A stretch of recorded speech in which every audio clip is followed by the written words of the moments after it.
Hey guys, what's going on? So today we are going to talk about the Killbee reclining gaming chair. It is a great alternative to a DX Racer, and if you guys don't have the money to spend on those bougie high-end chairs other than DX Racer, this is a great alternative. You can pick this guy up on Amazon. They're not much more than 150 bucks, and so far the quality has been phenomenal. With every chair or anything that you buy that comes with a very low price point, you're going to get quirks, and I'll show you those quirks in this video. So you guys get ready. Let's talk about the Killbee reclining gaming chair.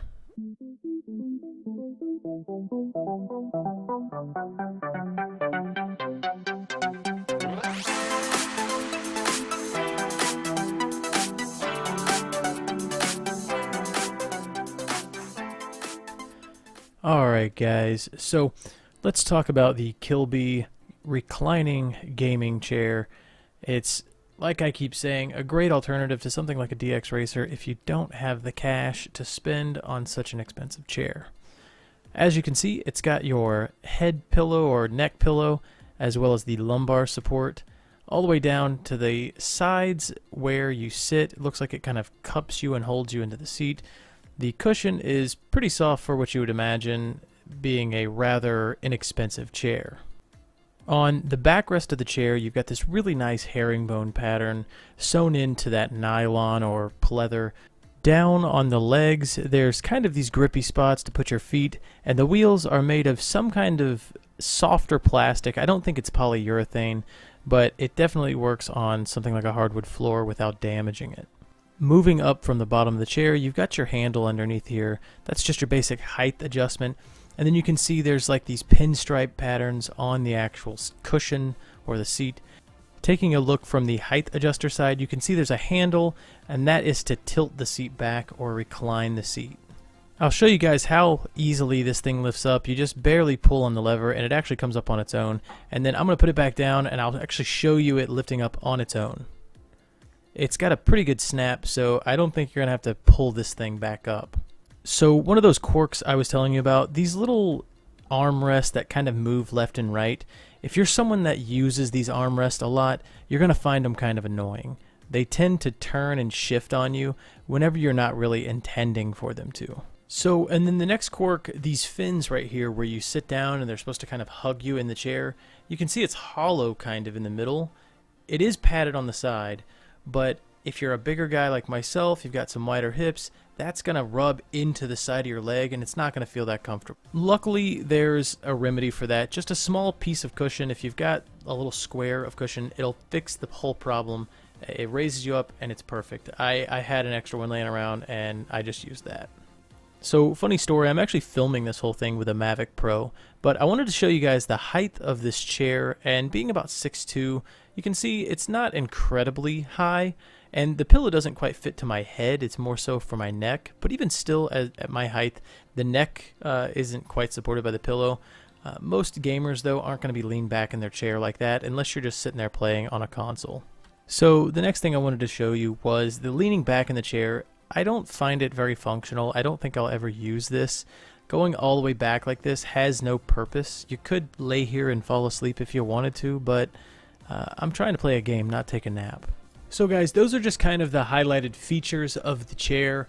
And to give you my overall analysis on this chair at, about $150, $160, to be able to grab a hold of this and lean back, and actually lay back like I'm going to lay down and get that same exact feel that you would out of a more expensive chair. Having the armrests that go up and down, I don't think I showed you that in the video, but they can go up and down. Again, the pushing them out, when I'm playing a game, I can feel my arm click them in, and that's kind of annoying, but for the most part, it's not that big of a deal. It's more so when I go to get up and it kind of clicks and moves on me. The other part would be the seat. It was kind of uncomfortable. The mat that I'm using is probably about this thick, or maybe as thick as from my knuckle to the tip of my thumb, probably all of 1 inch. And that completely fixed the problem for me. I felt like it was kind of digging into my legs. But then again, guys, my hips and my legs are much larger than normal. I don't know why, but I have these really, really big, like, thighs, and I guess I get it from my mom or my dad or someone maybe on my mom's side of the family. So that was easily fixed.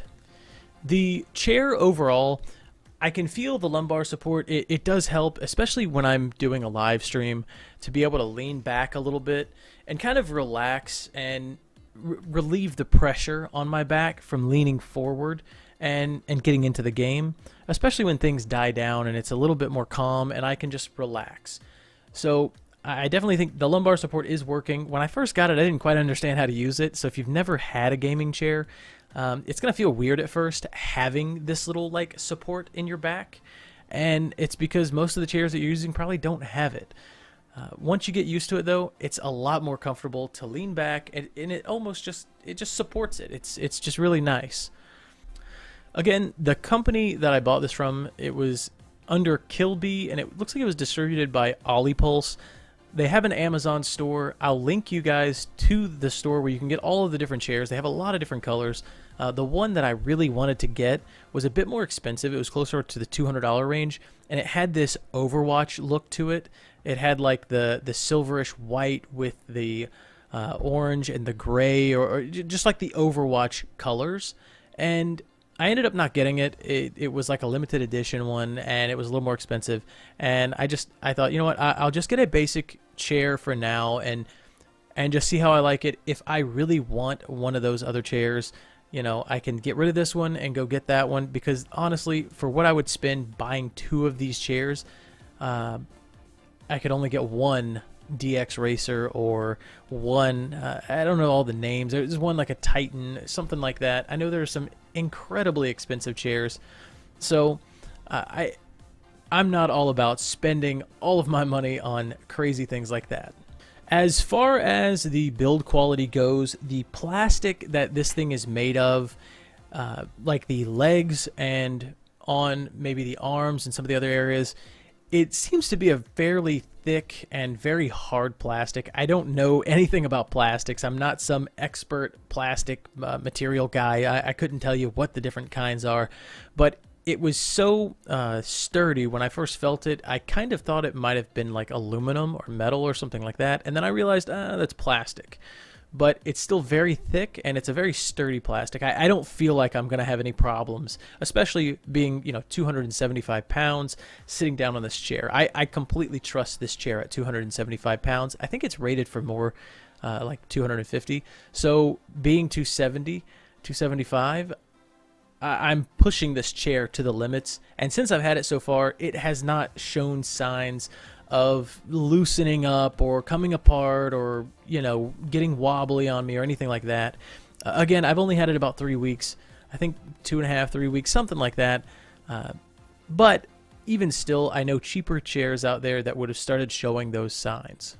Well guys, that is just my kind of quick review on the Killbee reclining gaming chair that I got off Amazon. If you guys liked this video, give me a thumbs up. Let me know that you liked it. If you've got some questions about it, throw them down in the comments section. I'll try to answer all of them as best as I can. I may not know some of the super technical questions because I don't work for that company or anything, so I couldn't answer anything crazy. You might be better off jumping on Amazon and asking the questions directly to the seller. If you guys have never seen the channel before and you don't know kind of what Fraglrokt is about, most of the time I'm doing a live stream or uploading some kind of Android gameplay or a PC gameplay. Some gameplays and live streams is essentially what we do. So we're not a review channel. If you guys did find us through that review, check out the live streams. Maybe we'll have content that you like. Maybe we play some of the games that you like. But anyway, guys, if you enjoyed the video, again, give me a thumbs up. If you've never seen the channel and you like what you see, hit that subscribe button. And if you want to know when the live streams are happening, hit that notification bell so that you get updated as soon as I go live. I hope you have a fantastic day or night, whichever one it is, and I will see you guys in the next live stream.